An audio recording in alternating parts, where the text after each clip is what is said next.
Franchise Council of Australia, which is the peak industry body for representing a compliant, sustainable and profitable franchise sector.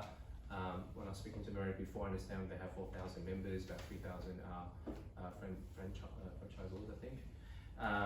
And it represents a $184 billion sort of business segment with 98,000 plus individual franchised outlets. So an incredibly important body, and they have been very instrumental in some recent parliamentary inquiries about the sector. So we'll understand what that means, okay, to do business properly.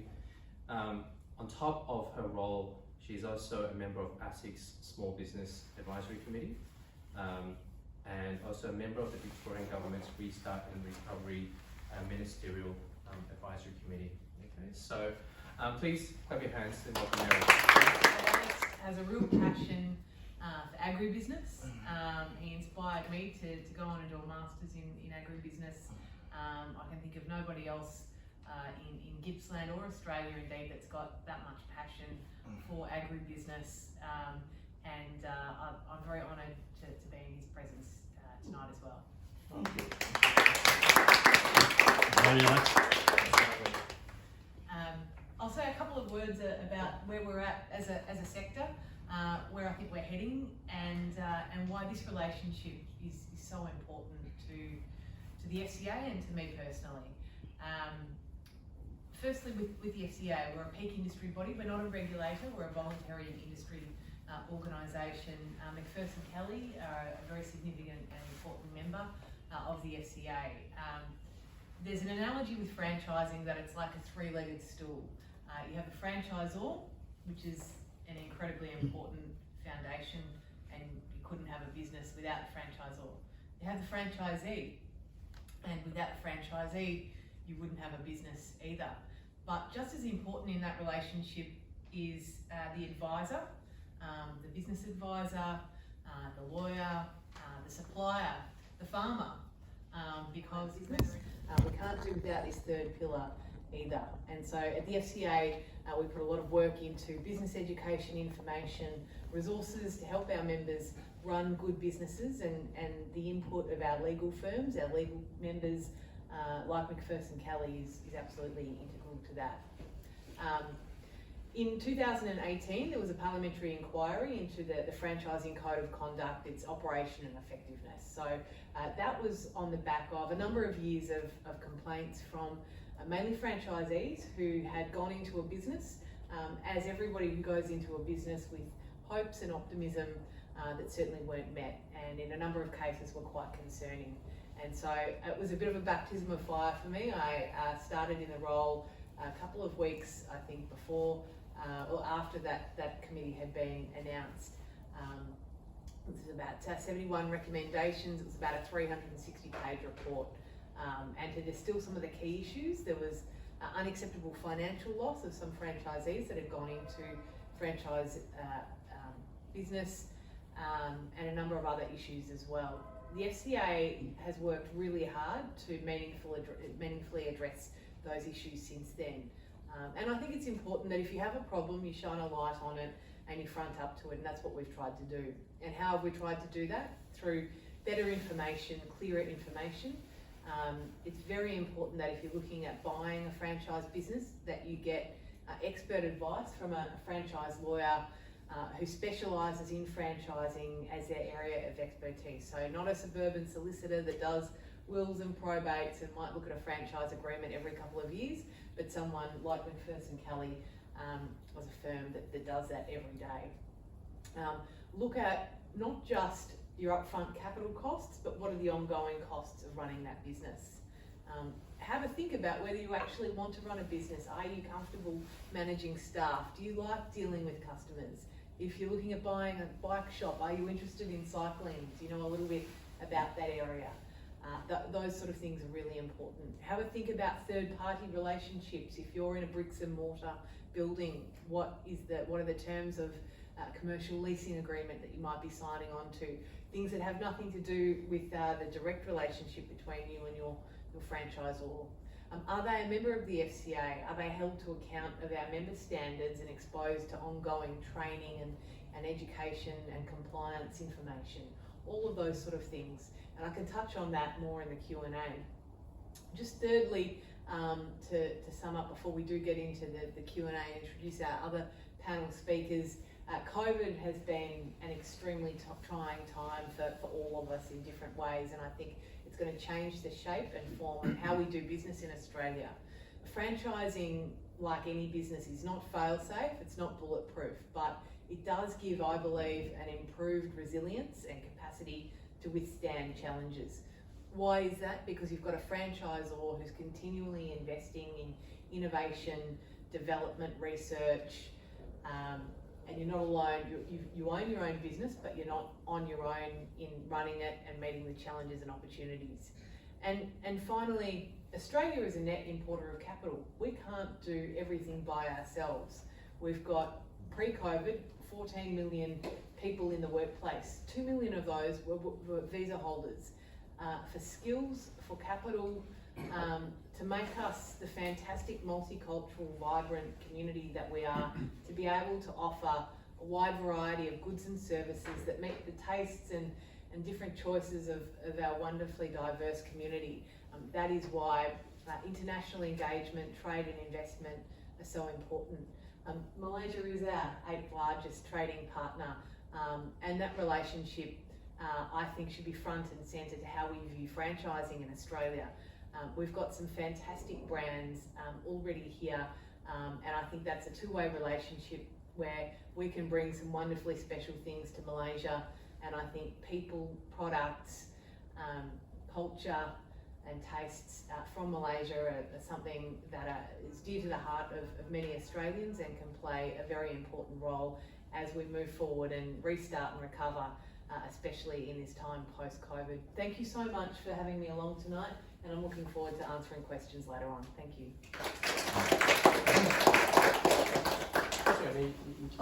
It's okay. That was the most exceptional introduction I've ever seen. Normally people just come and sit down. That was terrific. Thank you so much. So our next panelist is Ben Chin, founder and managing director of OMI Group. So OMI has an incredible story. It's still quite young, but maybe some genesis for the context for Ben Chin. So Ben actually migrated from Singapore, where he actually built up a award-winning restaurant chain. Under his management, the group grew to 12 restaurants under the brand of Gurney Drive, Penang Culture, Penang St. Buffet's, and Mama Culture in a span of 6 years. And I guess like many people, you know, Melbourne's a very livable city, and I think Ben, for personal reasons, wanted to come to Australia. So with his young family and coming here in 2017, in May 17, he started the OMI Group, which has really grown quite significantly, building new brands. The first OMI opened up at Chatston Shopping Centre in November 17. It's expanded to 9 physical locations across 3 brands within 4 years. When I spoke to Ben before, he'll give you more context. He's got sort of 8 stores now. He's hoping to continue to double that next year, which is incredible, especially with Melbourne, which I don't know how you do it. But not just scale, it's quality. Most recently, OMI has been awarded the Best Japanese Restaurant 2020. And in addition, Local Hero Singapore is the first establishment in Australia to host 2 Michelin award-winning brands under one roof. Everyone, please welcome Ben.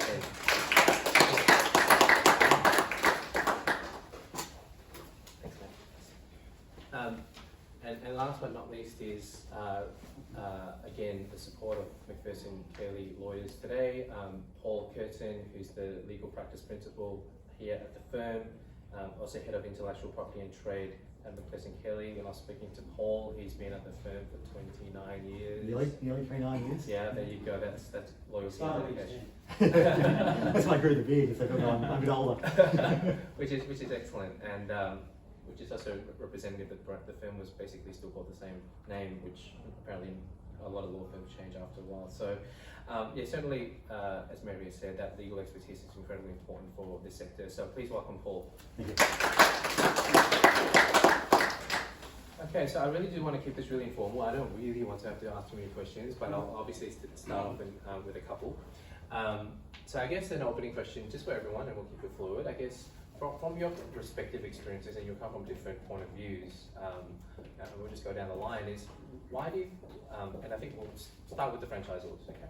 Why do you think people, if they operate a business, generally what are the reasons why they're looking to enter as a franchisor business?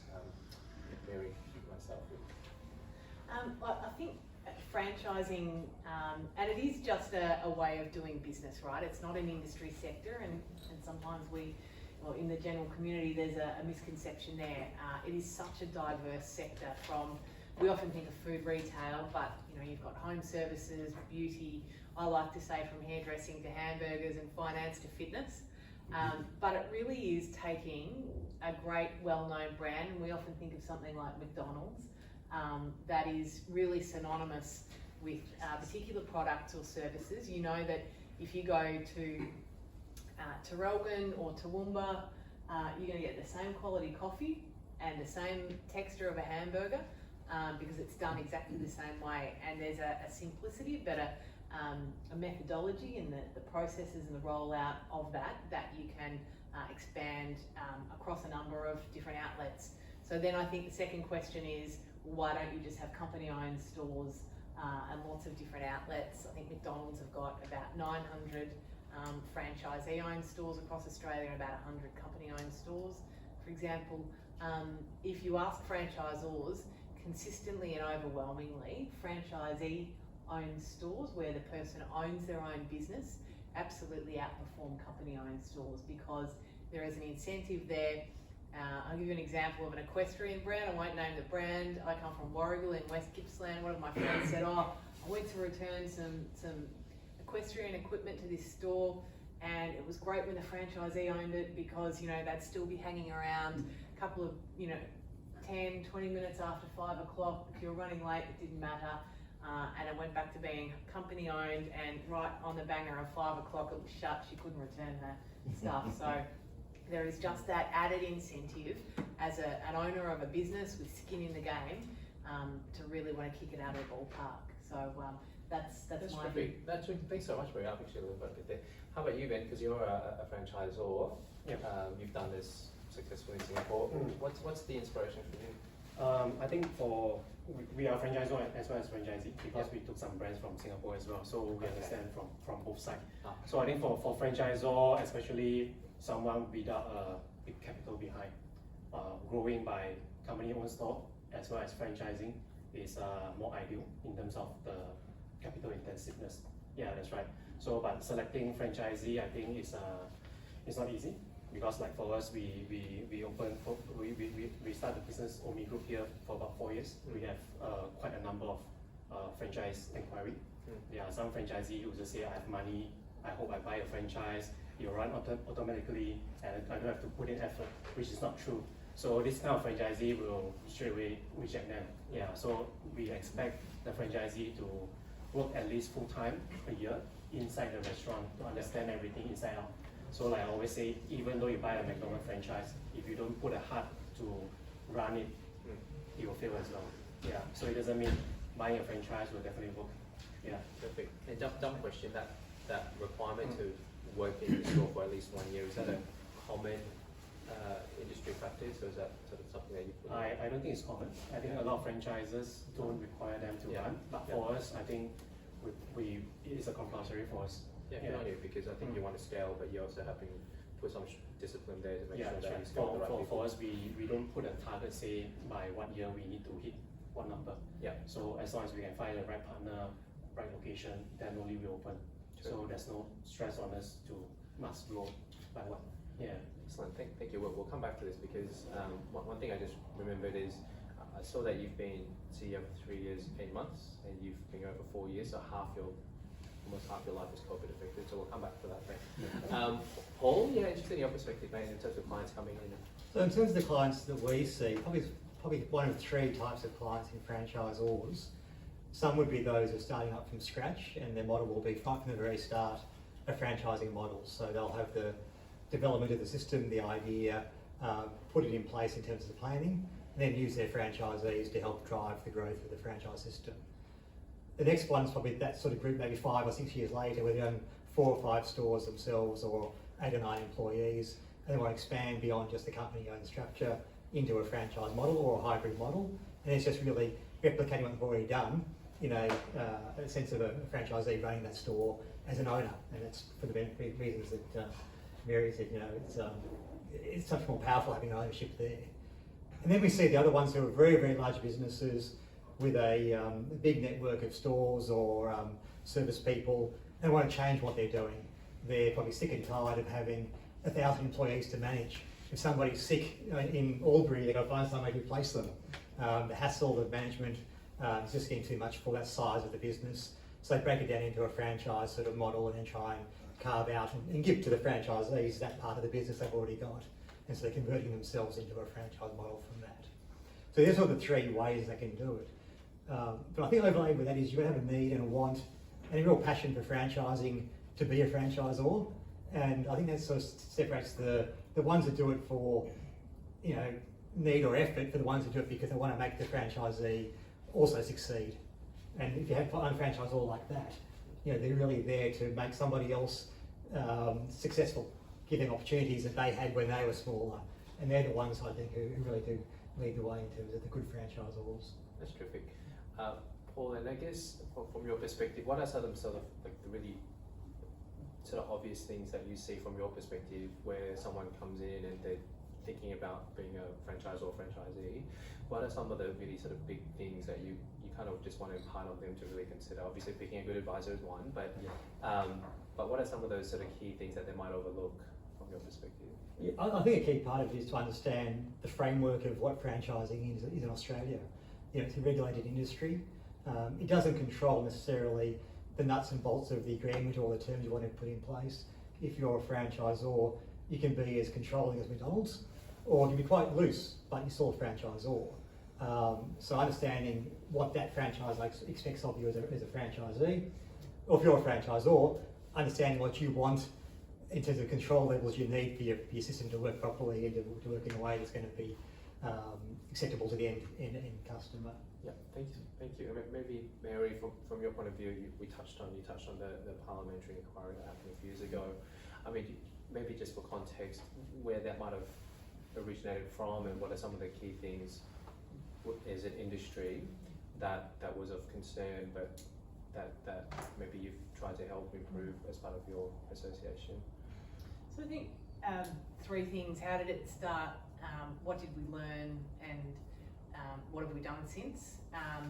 It started through basically quite a volume of articles in particularly Fairfax newspapers about people that had gone into a franchise business as a franchisee with hopes and expectations and had lost money through that and a lot of money and had quite a traumatic experience. Through the inquiry, there were a large number of submissions from franchisees, and I think what we learned in terms of common themes was that basically if those instances and examples that were given as testimony or submissions to the parliamentary inquiry were actually taken up by the regulator, the ACCC, and taken to court and proven, they would be a breach of existing code requirements. So I think from our point of view, yes, there were some improvements that could have been made to the code, but basically the bigger problem and the bigger question was why was enforcement on those existing compliance obligations not being followed through by the regulator. The other thing that really struck me was that 9 times out of 10 or even greater than that, and this comes through with our member complaints as well, if I say to a franchisee that's had a really unhappy experience, did you go and get legal advice? And did you go and get financial advice as well before signing your franchise agreement? 9 times out of 10, almost 10 times out of 10, the answer is no. And so what we actually put as a recommendation that wasn't taken up was that have a threshold there, so not for a $15,000 mowing round business, where you potentially could live without that investment if things went really bad, but for say $60,000 and up, in an investment, make it mandatory to go and get at least pre-legal advice, so that you understand all those sort of things up front in terms of exit clauses, termination clauses, and then also I think it's really important to look at your financial obligations on top of that. Something I learned out of the parliamentary inquiry process, it's not a court of law either, so you can throw any submission into a parliamentary inquiry, and you might have 6 very well-meaning members of parliament going through that, but that evidence is not contested to the degree it would be in a court of law, and you don't have a judge looking at the balance of probabilities either. But notwithstanding, there were some absolutely unacceptable examples there. And then thirdly, what have we done? What have we learned as an industry group? We're not the regulator. We cannot provide penalties or fines for misbehaviour, particularly when they're not a member of the FCA. But what we can do as an FCA where they are a member business is hold them to account on member standards, which we have improved since. We've set up a franchisee advisory committee. We've got 3 franchisees now on our board of directors. We're just about to establish a franchisee chamber of commerce. We've got an employment relations hotline now for expert advice, because compliance is such a big issue, and we run a whole series of ongoing business education, but we are doing a much better job now of making sure we represent effectively the views and issues and challenges of franchisees, going back to that 3-pronged stool model, which is so important to successful franchising. That's terrific. Just so in the interest of trying to tailor this conversation as best as possible, out of interest, who here is a franchisor? Who here is interested in being a franchisor? Yeah, okay, terrific. Couple. Who here is a franchisee? I know there's a few, or at least one. Who's here is interested to be a franchisee? Okay, terrific. Okay, so we've got both on both sides. So then I'm going to have to ask you both sides then, because you are both. You are both. But I mean, maybe from the franchisee point of view. I mean, so in terms of picking a franchise to get into, yeah, like what was your key due diligence points, factors that from your experience you look into? Yeah, okay. Because we have business in Singapore and Australia, so I think in Australia the franchise regulation is much more robust compared to Singapore. So Singapore, to be honest, the time when I migrated here, there's no code of conduct. But recently I heard they implement this. Yeah. But having said that, I think for businesses who comply to all the regulation over here, but different franchisor, they may conduct their franchise very differently. So I maybe I just give some example. So example, let's say you are buying into a brand, and for me, when we select a brand, we have to see how this brand differentiate from their competitors. Okay, so if this example you are selling a fried chicken, there are so many competitors. It doesn't mean you buy into a franchise, you'll definitely make money, correct? Versus a brand that is clearly differentiated, and yet they are doing well. So when they enter into new market, it's easier. As in, like example, we started Omi.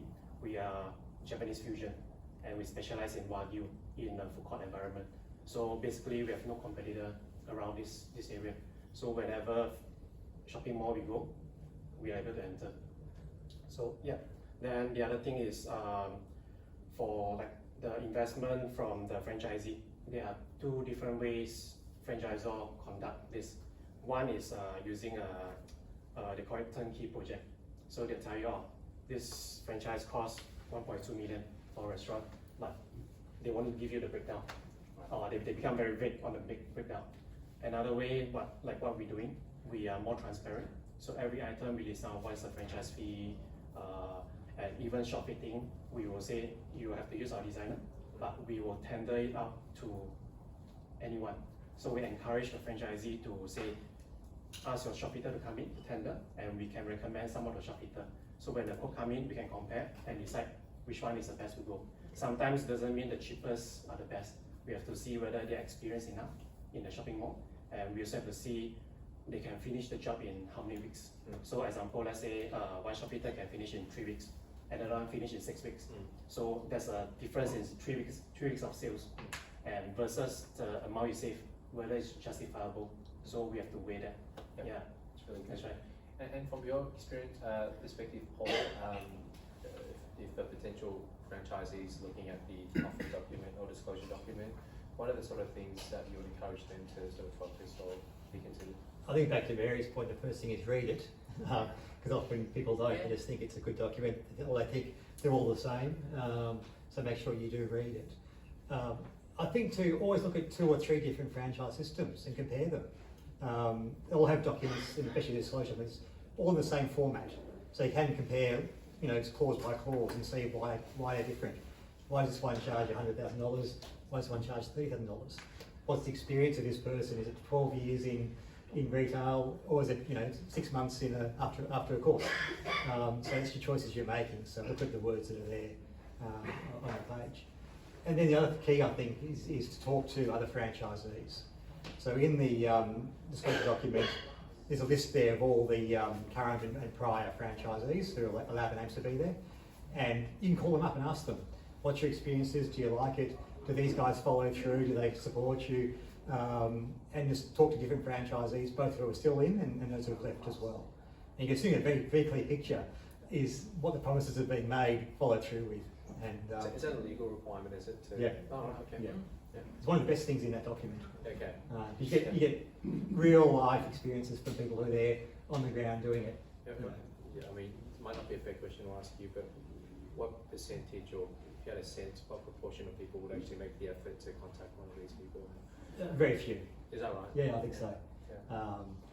I mean, if they see advisors, they'll be told to do this. Yeah. You know, and a whole lot of other things, Yeah. but you know, they think it's, I don't know, an impost on the franchisee's time, or they think, well, look, it looks good, you know, it must be good, but often what's on the surface isn't quite the same as underneath. So, Interesting. you know, for the sake of 2 or 3 phone calls, go and make them. You know, the guy might say you speak to, so I'm too busy today, call back tomorrow, or pick somebody else, but just do it.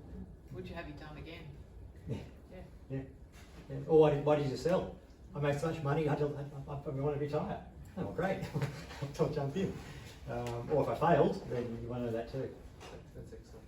I don't want to keep asking other questions. Any questions for? Yep. I gather if I was looking at setting up a business, franchising is only one model of setting up. So what's the advantage of having a franchising model compared to other models? I might jump in. From a legal point of view, you might well find the model you've chosen is a franchise anyway.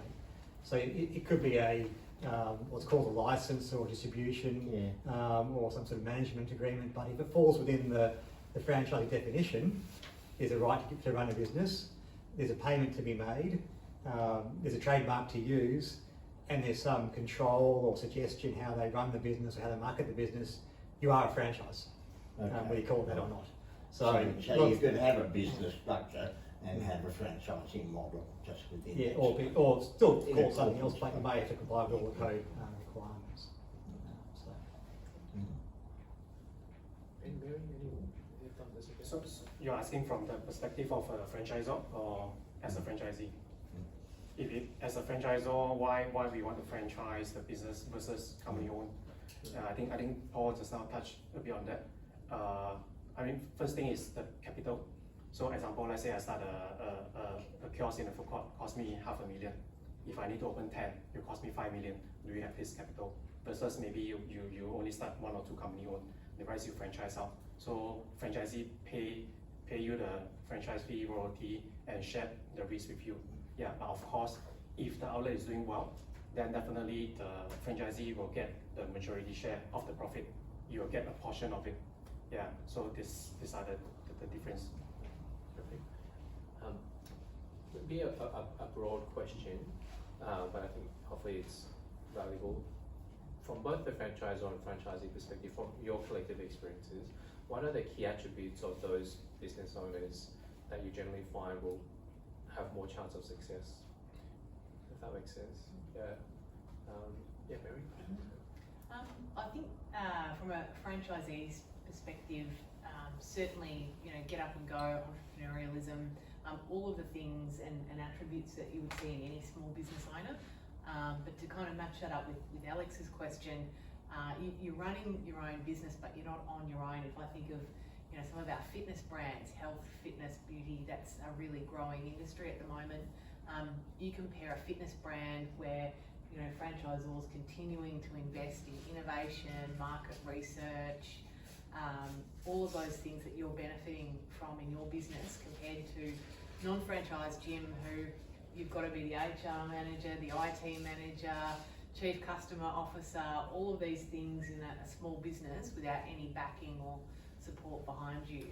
So I think very much a similar thing. And I think the other thing is how great are small business owners at giving back to their communities. You think about local footy club or volunteer organisation. I think of Muffin Break in Terrelgan, who, fires last year, they were taking food and water to people that were evacuating. I think of Baker's Delight with the Australian Breast Cancer Network. I think of Hire a Hubby with prostate cancer. All of those things, I think it's a common trait. They're very passionate about supporting their local community. That's terrific. I'm sorry, any questions? No, I for one believe that the best news for Australia is that we operate in the Asian circle, because I think they're going to be the businesses of tomorrow. So my question is, does a franchising model fit within the culture of Malaysia, India, China? Is it? Well, actually, maybe I'll let Ben answer that one. Or is that too hard a question? No, I think it depends on country. For example, Singapore is a small market, Yeah. so a lot of franchisors don't want to franchise their brand. Okay, but having said that, there are a lot of brands from outside Singapore want to franchise into Singapore. So okay, but in Malaysia it's different case. Malaysia is much more bigger country, so they may not have the ability to company own all stores. That's why franchising in Malaysia is more common as compared to Singapore. Yeah. So in example places like China, franchising also very popular, but the rules there are not so good. So I mean, there are some franchisee who may take your brand, learn it, then the next day they start their own brand. It even happened in Australia. Yeah. So for as a franchisor, we will have to see what are the things we will teach the franchisee to, or what are the secret we need to keep to protect ourselves. So in a way, yeah. So like us, we have a central kitchen. We supply most of the sources, food to the franchisee. So in a good way is the franchisee doesn't have to do a lot of work. All our restaurants is non-chef dependent. We don't have a chef in the restaurant, so they can just hire a part-timer, a student, or anyone can do it. Yeah. So that's pretty much about it. And just on that perspective of ASEAN region, so if there's a franchise business from overseas and they're looking to come into Australia, Paul, legally, can that be easily kind of replicated into this market here, or what's your sort of perspective on that? It certainly can be. A lot of the bigger brands in Australia are franchised from overseas. They have either direct franchising where they have their own subsidiary companies, which then become the franchisor in Australia, and they do their franchising, or the company might appoint a master or a number of master franchisees in Australia, or something. We call them a sub-franchisor or a master franchisee, it's the same sort of terms, and they become the franchisor effectively, running the business to grant the franchises, but with the rules and the processes, systems back up from overseas. I think it talks to the point you made before about what's the character of a good franchisor or franchisee. I mean, at one level, franchisors want to have control, complete control, but if you're looking internationally, you have flexibility to change the system a bit to make sure it works in that location as well. So we have seen a few franchise systems come into Australia and be so rigid, they just don't work with our way of life or our culture or just our space in terms of size that we are. So yeah, you just got to have that right market to go to, and then take on board some of the feedback from the franchisees who are there, saying, can we change this, can we do that? McDonald's are really good, I think, in listening to Australian franchisees and the franchise, the people running in Australia, to change the way it worked in the States. They were the first, I think, Australia to bring in salads and healthy options. That was a push up. If your franchisor was too strict and too rigid, that's just what happened. Terrific, that's really good. Yeah, any other questions on the floor? Yes, Just on out of curiosity, with regards to all the franchisees, let's say McDonald's, for example, whereby you would pay royalties and it would actually go outside of Australia. So pretty much you're earning the economy here in Australia, but then the profit literally goes back to whoever outside overseas. So how will that kind of like, say in the future for Australia's economy, will that help? I mean, most of the money that, let's say if I open 100 McDonald's here, but I'm the massive franchisee of Boo-Boos or whatever it's called in China, and then all that royalty just gets flushed out of the country. Well, McDonald's Australia are their own entity, so they've got a headquarter office here. Andrew Gregory, the Australian CEO, you know, I guess the better a business does, the more tax they pay, the more employees they employ. There's, you know, economic multipliers that all benefit the local area as well. I think if that's sort of answering part of your question. Yes, Can I add? So I think for a healthy franchise, 50% to 70%, that's my personal view, of the profit should go to the franchisee. It shouldn't be a majority of the profit go to the franchisor. So whatever royalty, it should be 1/3 or at most half. The rest should still be benefiting the franchisee here. Yeah, that's a more healthy franchise. That's why. Excellent. Any other? Yep, thanks.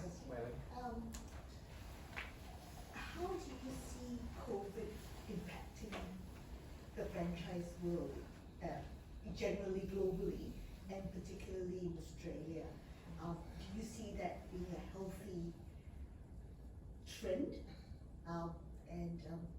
Just some thoughts about future thinking in the new normal.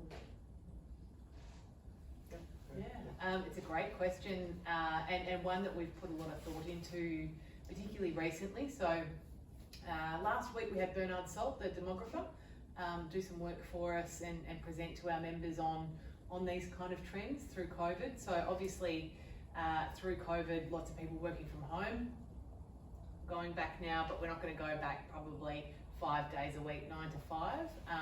And so what has that meant for franchising? I think we're seeing a boom in regional areas, and with that brings a demand for greater spread of products and services. So we started that process pre-COVID with our regional revitalisation initiative. Went to Geraldton. The Geraldton Mayor said, I'm going to campaign on getting a new Nando's store in the town, because that's the sort of example of some of the things that regional areas are looking for in terms of industry spread. So we're seeing a huge increase in freight logistics because of online shopping, bricks to clicks. There's a big demand in couriers. We've got a number of courier business members. Also looking at things like health, beauty, fitness. There's a big growth area in that area. I think generally there might have been people pre-COVID that worked in tourism, aviation for a couple of decades. They're qualified. Suddenly that career is no longer available to them, or they want a fresh start. They want to own their own business, and so that is bringing greater demand in our sector.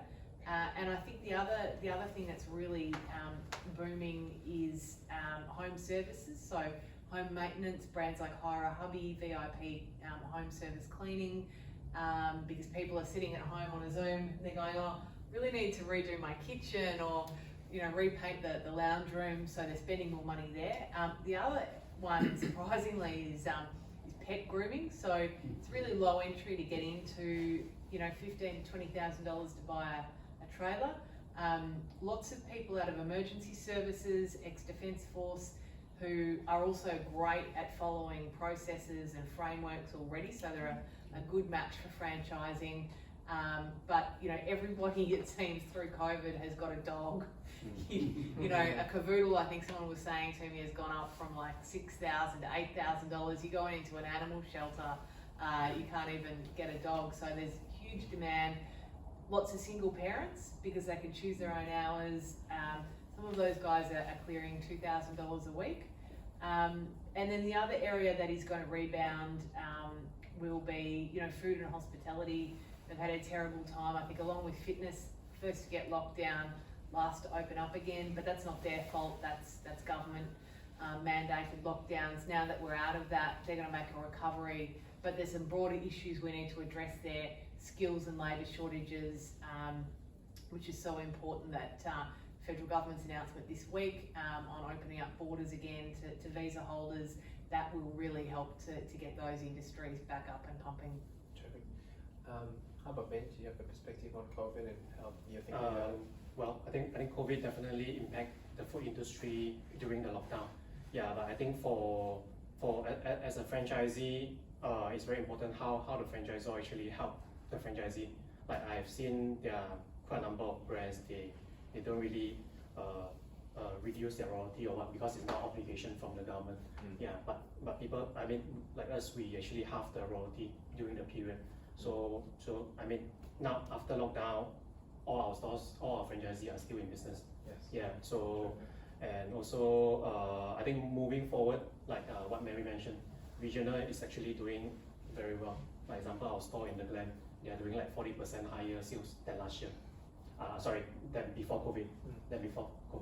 But CD area definitely is still not back to normal yet. So probably 70% of the sales before COVID. Yeah. So, and I think post-COVID also give us many new opportunities on new location and everything.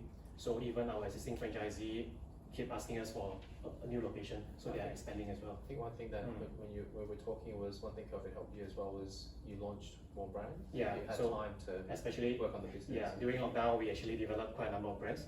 Yeah, so and also we are selling the new our existing franchisee also wanting a new brand from us. So yeah, that's terrific. Yeah, Kyle. Yeah. I was wondering what the opinion of rebates from suppliers is in the franchise system. Just different opinions. Terrific. Yeah, good question. I think you have to declare in the franchise agreement what kind of rebate you are getting from the supplier. Yeah. So if you're taking rebate, you declare, then there's nothing wrong. Yeah. As long as you're upfront, you're saying. You have to be upfront. Yeah. That's right. Yeah. It also ties into the terms of the agreement. Yep. So if you mandate that supplier, you must then declare it. But if you have an open book in terms of, you can choose where you want, but these are our preferred suppliers, then the franchisees have sort of choice. And so they're not compelled to go to that one supplier to give the rebate. Yep. You know, I think there's a good balance between those two options. You want to get good quality for your stock and through your system, but at a good price. And so you've got to have the ability to pick the best suppliers at the right time. So yeah, some of those come with a rebate, and if they plough it back in, and franchisors plough it back into the system, they might put it into the marketing fund. Is there a requirement? No. There No, isn't. it's not a requirement. No. It's just disclosure. So it's all about disclosure. So you're going in with your eyes open. Yeah. So, So I think it depends on franchisor. Example, let's say this product, the market rate is $1. If you buy as an individual store, it's $1. But if because I have many stores, I can buy at 80 cents. And let's say the supplier give the franchisor 10 cents of rebate.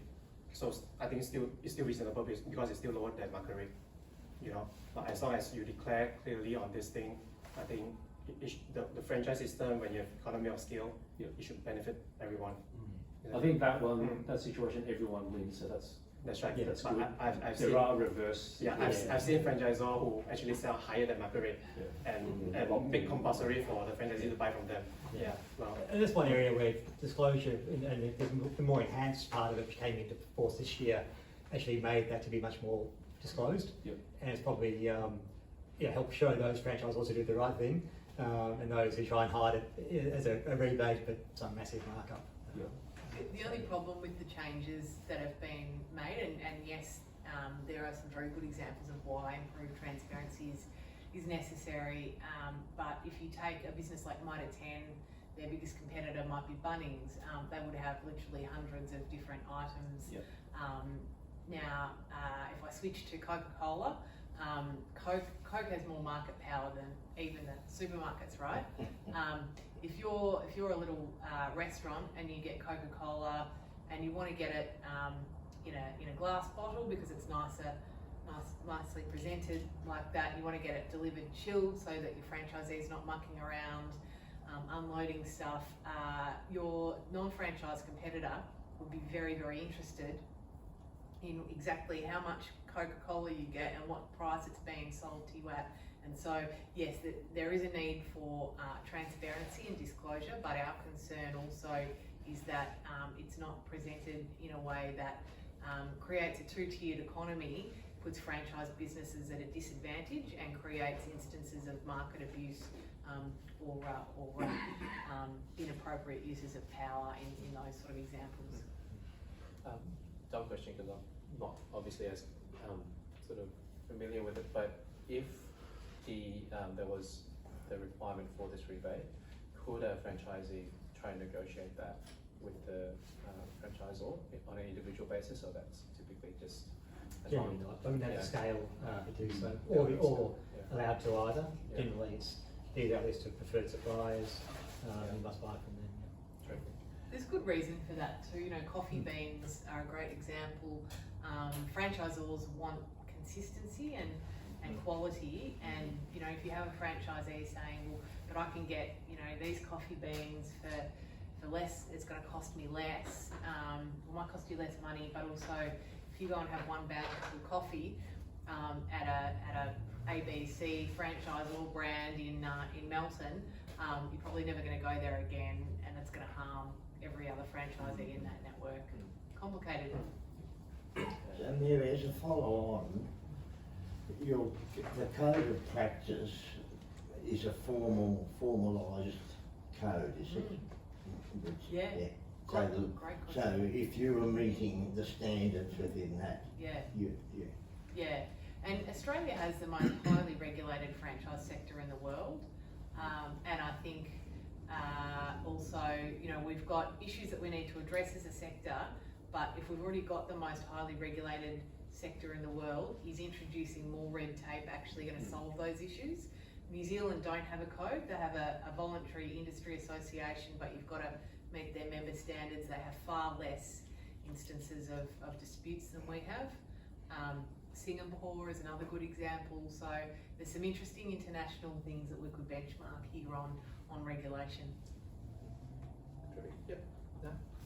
For Ben, how do you ensure in your franchisees consistency? What are the things you put in place to ensure that it is consistent between? I think in terms of food preparation, 60% of the raw material are sent from the central kitchen. So especially those products that needs special skills or special cooking method, it's all done in central kitchen and we send out to the outlet. So in terms of in the outlet, the processes are very simple. So we call it idiot proof, or even I hire a 15 years old come in, follow the steps, they should be able to do it. But having said that, what if the staff doesn't follow the SOP? It may happen, correct? Even in McDonald's, if you don't follow the SOP, the food may turn out to be bad. So as a franchisor or as a franchisee, you need to monitor your staff regularly, or do mystery audit, things like that, to ensure the staff is following the SOP. Yeah, that's right. And there are certain things. I mean, not everything can be easy to franchise. Like example in cooking, Asian cooking involving the wok, even though you can have the steps, but you may different fire and all these things. There are a lot of different variables that may affect this thing. So that's why as a franchisor, when we start a new brand, we do a lot of manual engineering. We only select those processes that is easily to scale, and we leave out all those difficult processes. Yeah. How do you select your franchisees? Well, I think first question is, are you willing to work 1 year full time in the business? Yeah. If some franchisees say I have money, but I don't want to run the business, then no, thank you for me. Yeah, that's right. So then secondly, if they are willing to work, then we will normally meet up face to face and see how interested are they in the business, or whether they are really willing to follow the SOP. So certain franchisee may want to like come up certain new things without approval or change supplier and all these things. But of course, first few meetings you may or may not tell. But if you are sure this person won't follow rules, then sorry, we won't take them. Yeah, but it happens to us also. We think they're okay. They come in, they change our supplier, they change our SOP, and yeah, so we have to really go on the legal way, send lawyer letters to them, ask them to stop this and things like that. Yeah. Yes. Probably for Ben, it's a general question I want to ask. As a business owner, what's your view, or what could be the key standard or point of time to say that business is ready to become a franchisor? I think your existing business must make profit. Yep. Yeah, so if your existing few outlet can make a profit, and don't forget, if company-owned store, you are the one who taking all the profit. But if a franchise store, you have to the franchisee need to have a certain percentage. You need to have a certain percentage. So your net profit before tax, if you're not around 15-20%, then it's very hard to do a franchise. Because example, you take a 6%. So if their net profit before tax is 15, you only left 9%, which is still alright. But if it's lower than that, then it's very hard for the franchisee to recoup back the money. Yeah. And also don't have the mentality that when you grow bigger, your profit will be profit percentage will become more. It's not true, because I've seen my friend took a Texas fried chicken franchise in Malaysia, okay, and they have I think about 10 over outlets, and they're not making money. Then he said, don't worry, when I double my amount of stores, I will make money. That's not true. Yeah. So, yes? Sorry, was that a question? Yeah. Talking about risk, as in franchisor, so franchisee got a risk of losing what they put in as a capital. Franchisor, what I can think is franchisor select the location, believe if I'm right, where the operation needs to be operated. Franchisor or franchisee can select the location, but the location must be approved by a franchisor. Okay, Yeah. Let's say the location is being selected. Guarantees are done by franchisee based on a certain amount. If the business fails, who would be liable to pay the rent in that respect? Pay the brand. Rent. Rent. What sort of risk that franchisor face when the franchisee fails? So just one of the biggest, I suppose, financial impulse will be the rent, if it's a store-based franchise. Some franchisors take on the lease themselves to control the premises better, and so if the franchise fails, while there's a claim against the franchisee, ultimately the landlord knocks on the door with the franchisor. Other ones give the rent or make sure the lease is in the name of the franchisee, and they hold that risk as well. So the first question will be who holds the lease in terms of that risk. But generally, it's predominantly the franchisees risk more so than the franchisors from a financial point of view. But bear in mind though, the franchisor wants a system sustainable, and allowing franchisees to keep failing won't build more franchises or support the franchisor. So there is risk there at the franchisor level too, to get the right place, the right people, and support them on the way through so they don't fail in the first place. Yeah, I think it's important to assess the franchisor, whether they just want to grow and just saturate the whole market, or they are very selective in the location. So like for us, if let's say a franchisee proposes a location that I'm not familiar, I'll tell them, "Chef, I'm not familiar with the location. You really have to do the homework right and convince me this location can work." But some franchisors may not do that. They may say, "Oh, every location can work." Yeah. So and also there are certain things you can do to protect yourself as a franchisee. Example, let's say normally let's say if the franchisor want you to sign a lease, okay. In terms of the rent deposit, normally we pay as banker's guarantee. So normally we advise the franchisee you pay higher rent deposit, but you don't sign a personal guarantee.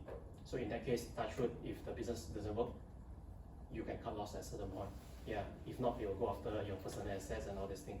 Yeah, but having said that, there's no. I mean, John, my colleague, my CEO, is from McDonald's and Subway. So he mentioned that normally all the franchisors, they are divided into 3 categories. One is they are earning a lot of money. 1/3 is they are earning okay money, and 1/3 they are losing money. So it really depends on the location you select. Yeah, no one can guarantee you'll be a success. Yeah. The businesses fail, new ones a lot. You know, I don't know what the stats say, you probably know, Josh, more what that is, but the success rate of franchises is high, but not perfect. You know, so it's still going to be risk in business. So business people take risk, it's their, you know, it's the way they're wired. You just have to understand the risk and if you can mitigate the risk, and then run the business as best you can to make sure you don't fall into that trap. Yeah, I mean the good thing to get a franchise is you don't have to have the headache to come up with a brand name, start a new menu, do the costing, everything. These are all done by franchisor. But running the outlet itself is still the role of the franchisee. I think that's very important. It doesn't matter how good the franchisor is, it's really the franchisee, right? So, what sort of goodwill value that franchisor will put based on the profits that franchisor make? So is it any set formula? As in the goodwill. So you say the store that you're going to take is 200K worth of your goodwill. Is there any formulas are based on, like, I mean, selling a business, I think. You've been buying 200K as a goodwill, is it? So as a franchisor, I want to keep my brand up. Yeah. Will be a sort of a goodwill associated? Or Goodwill just as in buying an existing store or buying a new store? buying a new store. Buying a new store, normally we don't charge a goodwill, we charge a franchise fee. Yeah, but if buying an existing store, they may charge you, let's say example, they say I want a 500K for this store. So for us is, we will look back at the financial, how much they earn on average, and how long do I need to take back my money. So example, from calculation, I need 3 years to take back, but the lease is only 2 years. Then will you take that lease? You won't. Yeah. So if a franchisee wants to sell out, and let's say there's a profit on it, for argument's sake, who gets to keep that margin pool? Most of the time, it's the franchisee. I mean, I see a lot of franchise systems, and probably 95% will say there's a transfer fee, might be 5,000, 10,000, which helps the administration, the training in the process. But all the money they've made on the sale, they keep. Some franchise systems do say, well, we want a portion of your sale price. And I always try and say to my franchisee clients, strike that out, don't agree to that. You pay them all the way along the way for the royalties, for the right to use it. Any goodwill increase is your hard work. So most franchisors would do that. Sometimes there's good reason to have a portion shared. It might be that there's risk, a high level of risk from the franchisor's point of view, but generally the franchisee keeps the price they sell the business for. It's okay, I'm going to call it, just mindful of time, but also we have an incredible panel that have been very generous as well.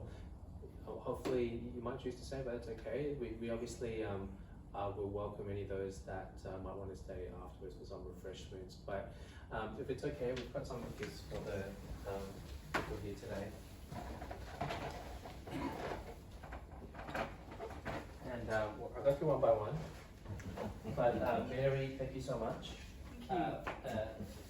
As a leader of an industry association and coming late at night and just trying to really help the people in the community to be successful, that's really incredible. So thank you so much. Thank you so